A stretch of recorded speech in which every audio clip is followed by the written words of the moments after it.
So one of the last things we want to be doing is giving our images credits. That will stop us from getting into bother. So if we just go and click on this image, we may probably not notice that we haven't actually selected the image. What we've done here is selected the text box because the text box is over the image. If we just wanted to select the image, you could right click, select next object below. But let's try and fix this problem for the future. Click the text box, right click, and we'll go arrange center back. Now, if we click on the image, you can see it's actually selected. What we want to do next is we want to turn off its text wrap. I'll explain why in a minute. So the next thing we're going to do is make a new text box, which is only going to be like 2 lines tall. For image credits, it doesn't have to conform to the columns or the lines, but it is useful to do so just for your own sake. And then we're going to format this. We're going to make it Laura, semi-bold italic, and we make them the same size font as everything else. This one is going to go up against the right-hand side of the image, so we're going to align it to the right, and then for the sake of it, I'm going to align it to the baseline grid. But once we've typed in the words, we'll want to make the credit a color that will stand out against the image. In this case, for this big square one, we're going to use white.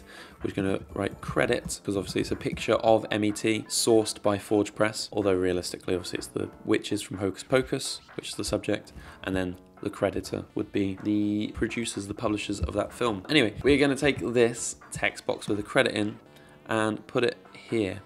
You'll be able to probably notice, firstly, you can't see it, so let's highlight all that text and turn it white by using paper, which should come built into any template you're using, and you'll be able to see it. If you haven't turned off the text wrap on the image, this text will not appear. So the next step is grouping the image by holding Shift and then selecting the text box 2, and then you're just going to right click and group them together. You can then go over to your text box tab on the right and give it text wrap. That will wrap the text around it correctly while not wrapping text within elements of the group. Shift W out will see that that now has a credit. If you don't want to put it on the image, you can still put it at the end if you feel like you need to, and that's crediting images.